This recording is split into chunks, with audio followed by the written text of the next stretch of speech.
تھے۔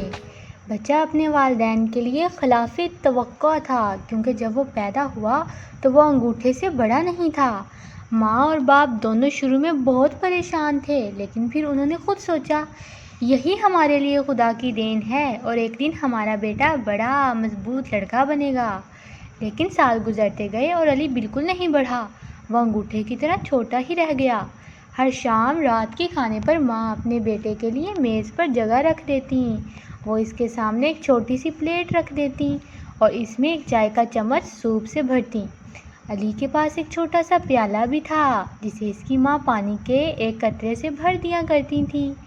گھر والے جب گھر پر ہوتے تھے تو سب ٹھیک تھا، لیکن ماں باپ اپنے بیٹے کی وجہ سے شرمندہ تھے، یہ سوچ کر کہ اگر کسی نے اسے دیکھا تو وہ جوان لڑکے کو چھیڑیں گے، اس لیے انہوں نے اسے گھر کے اندر ہمیشہ نظروں سے پوشیدہ رکھا ہوا تھا۔ مزید کئی سال گزر گئے اور بالآخر علی نے اپنی 20ویں سالگرہ منائی۔ وہ ابھی بھی انگوٹھے کی طرح چھوٹا تھا، لیکن اس کی آواز بہت گہری اور بلند ہو چکی تھی۔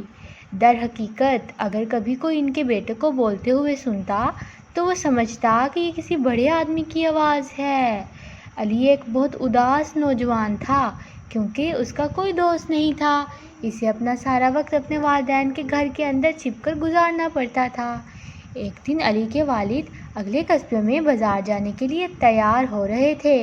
بوڑھے آدمی نے رات ہوٹل میں گزارنے کا ارادہ کیا، کیونکہ وہ رات ہونے سے پہلے وہاں تک واپسی کا سفر نہیں کر سکتے تھے۔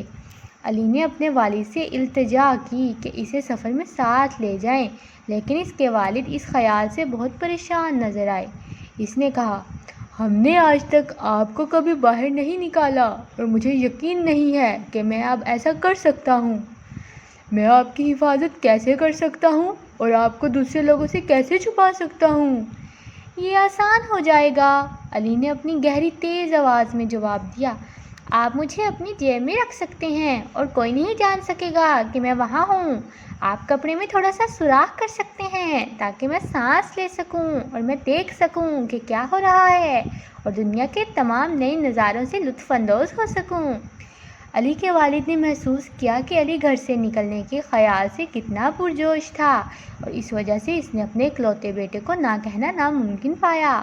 بوڑھے آدمی نے اپنی قمیض کے جیب میں ایک بہت چھوٹا سا سوراخ کیا اور علی کو اندر چڑھنے میں مدد کی۔ ماں نے سفر کے لیے تھیلے حوالے کیے اور دونوں کو بوسہ دیا، ان کے لیے نیک خواہشات کا اظہار کیا۔ پھر علی اور اس کے والد پڑوسی شہر کے بازار کی طرف روانہ ہوئے۔ سارا دن سفر کے بعد علی اور اس کے والد سڑک کے کنارے ہوٹل پہنچے۔ والد نے کہا، ہم یہاں رات کے لیے کمرہ حاصل کریں گے اور کل ہم گھر واپس جانے سے پہلے صبح سویرے بازار جائیں گے۔ میں یقین نہیں کر سکتا کہ مجھے ہوٹل میں ٹھہرنا پڑے گا، علی نے کہا۔ نوجوان بہت پرجوش تھا، کیونکہ اس نے اپنے سفر میں بہت کچھ دیکھا تھا اور اپنے گھر کے علاوہ کبھی کہیں نہیں سویا تھا۔ علی کے والد نے ایک کمرے کے لیے ادائیگی کی اور رات کے کھانے کی تیاری کے لیے اپنے بیگ سیڑھیوں سے اوپر لے گئے۔ بوڑھے آدمی کے سامان کھولنے اور نہانے کے بعد اور علی کو ابھی تک اپنی جیب میں چھپا کر وہ اس امید کے ساتھ کھانے کے کمرے میں چلا گیا کہ شاید وہ اپنے چھوٹے بیٹے کے لیے بھی کچھ کھانے کے سامان لے آئے۔ پھر کچھ بہت غیر متوقع ہوا۔ جیسے ہی تمام مہمان رات کے کھانے پر بیٹھے، چوروں کا ایک گروہ ہوٹل میں داخل ہوا۔ بے رحم دکھائی دینے والے مردوں نے، جو کہ 3 تھے، بندوقیں اٹھائیں اور حکم دیا کہ ہر مرد اور عورت اپنی رقم اور جو بھی قیمتی سامان ان کے پاس ہے وہ حوالے کر دیں۔ تمام مہمان بہت خوف زدہ تھے، جن میں علی کے والد بھی شامل تھے، لیکن انہوں نے ایسا ہی کیا جیسا کہ انہیں کہا گیا تھا اور اپنے بٹوے اور زیورات کو چوروں کو دینے کے لیے میز پر رکھنے لگے۔ اچانک کہیں سے ایک بہت تیز اور بہت گہری آواز آئی۔ اپنی بندوقیں نیچے کرو، آواز نے حکم دیا۔ میں وہاں آ رہا ہوں اور میں تمہیں پکڑ کر پولیس کے حوالے کرنے جا رہا ہوں۔ کوئی نہیں جانتا تھا کہ آواز کہاں سے آ رہی ہے۔ چوروں نے کھانے کے کمروں کے چاروں طرف نظر دوڑائی، لیکن کوئی شخص تلاش نہ کر سکا۔ پھر آواز آئی، اس بار پہلے سے بھی اونچی آواز تھی۔ میں تم سے تمہاری شرارتوں کا بدلہ لوں گا۔ میں اس بات کو یقینی بناؤں گا کہ تم کئی سال جیل میں گزارو۔ چونکہ چور یہ نہیں بتا سکتے تھے کہ آواز کہاں سے آ رہی ہے، اس لیے انہوں نے خود کو باور کرایا کہ اس کا تعلق کسی بھوت سے ہے، اور اگر چوروں کو پولیس سے بھی زیادہ کسی چیز سے ڈر لگتا تھا تو وہ بھوت تھے۔ اچانک چور اپنی بندوقیں چھوڑ کر ہوٹل سے بھاگے اور اندھیرے میں غائب ہو گئے۔ اگرچہ مہمان خوش تھے کہ ڈاکو بھاگ گئے ہیں، لیکن وہ بھی بھوتوں سے ڈر کر اپنے کمروں میں بھاگ کر چھپ جانا چاہتے تھے۔ فکر نہ کرو، علی کے والد نے کہا، یہ کوئی بھوت نہیں ہے جو بات کر رہا ہے، یہ میرا بیٹا ہے۔ اور اس کے ساتھ ہی بوڑھے آدمی نے اپنی جیب میں ہاتھ ڈالا تاکہ علی اس کے ہاتھ پر چڑھ جائے۔ پھر اس نے علی کو آہستہ سے میز پر بٹھایا تاکہ تمام مہمان ہیلو کہہ سکیں۔ مجھے یقین ہے کہ ڈاکو واپس نہیں آئیں گے، علی نے اپنی گہری تیز آواز میں کہا۔ اس کے چہرے پر ان تمام مہم جوئیوں کی وجہ سے ایک بڑی مسکراہٹ تھی۔ مہمان ایک ایسے لڑکے سے ملنے کے لیے بہت حیران اور بہت متجسس تھے جو انگوٹھے سے بڑا نہیں تھا، لیکن سب سے بڑھ کر وہ سب علی کے بہت شکر گزار تھے۔ اس نے انہیں چوروں سے بچا لیا اور انہوں نے اس کا شکر ادا کیا، اسے ہاتھ ملایا، اس کے والد سے کہا کہ انہیں اتنا بہادر بیٹا ملنے پر کتنا فخر ہوگا۔ صبح جب وہ بازار کے لیے ہوٹل سے نکلے تو علی کے والد نے اپنے چھوٹے بیٹے کو جیب سے نکال کر اپنے کندھے پر بٹھا لیا۔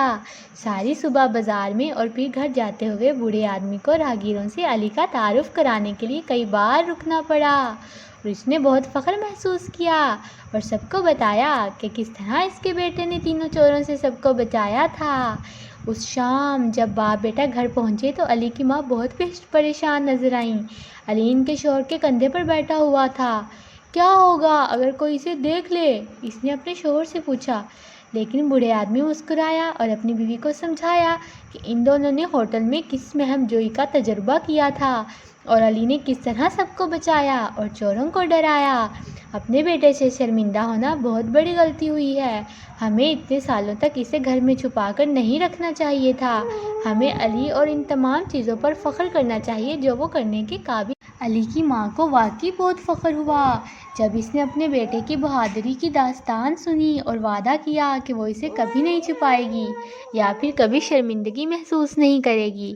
اس دن کے بعد علی انگوٹھے نے ہمیشہ اپنے والدین کے کندھوں پر سفر کیا ہے، اور جہاں بھی جاتے ہیں اس نے بہت سے کام دیکھے اور کیے ہیں اور بہت سی مہم جوئیاں کی ہیں۔